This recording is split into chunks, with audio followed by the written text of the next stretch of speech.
Hello everyone, welcome back, and today we are going to solve the Intext questions given on page 105 of chapter 6 Life Processes of class 10 Science. So let's start. Page number 105, question number 1. What advantage over an aquatic organism does a terrestrial organism have with regards to obtaining oxygen for respiration? Answer: terrestrial organisms use the oxygen present in air, while aquatic organisms use the oxygen dissolved in water. Since the amount of oxygen dissolved in water is fairly low compared to the amount of oxygen in the air, the rate of breathing in aquatic is much faster. Terrestrial animals do not have to breathe faster to get the required oxygen. Question number 2. What are the different ways in which glucose is oxidized to provide energy to in various organisms? Answer: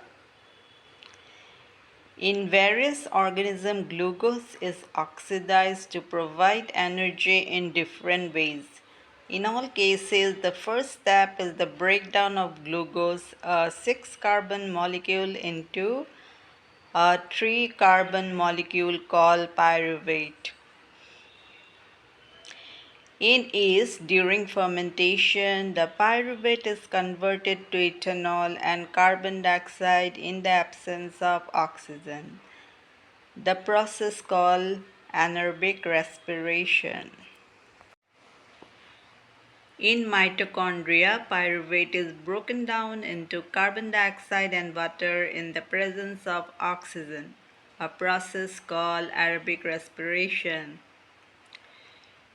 In our muscle cells, sometimes due to lack of oxygen, pyruvate is converted into lactic acid, which is also a 3-carbon molecule.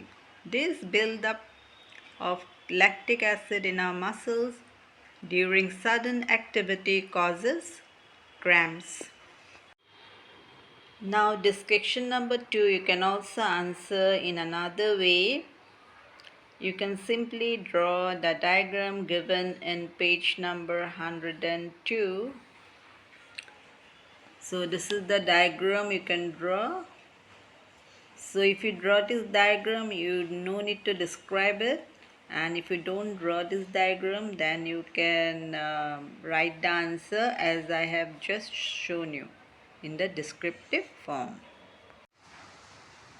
Now question number 3. How is oxygen and carbon dioxide transported in human beings? So answer: in human beings, the respiratory pigment hemoglobin present in RBC has a very high affinity for oxygen. It takes up the oxygen from air in the lungs and carries it to tissues which are deficient in oxygen.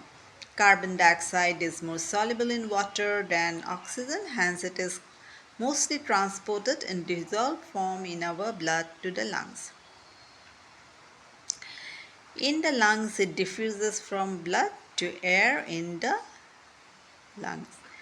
Now this answer, not only this answer, any answers you write it according to the marks. If it is of 1 mark, you give only 1 or 2 line answer. Like for example, if this question carries only 1 mark, then you can simply write that oxygen is carried by hemoglobin present in the RBC, and carbon dioxide is transported in dissolved form in the blood. That 1 line answer will do. But if it carries more than 1 mark, 2 marks, 3 marks, you can write it in this descriptive manner. Okay. Question number 4. How are the lungs designed in human beings to maximize the area for exchange of gases? Within the lungs, the air passage divides into smaller tubes which finally terminates in balloon-like structures called alveoli. The alveoli provides a surface where the exchange of gases can take place. The walls of the alveoli contain an extensive network of blood vessels.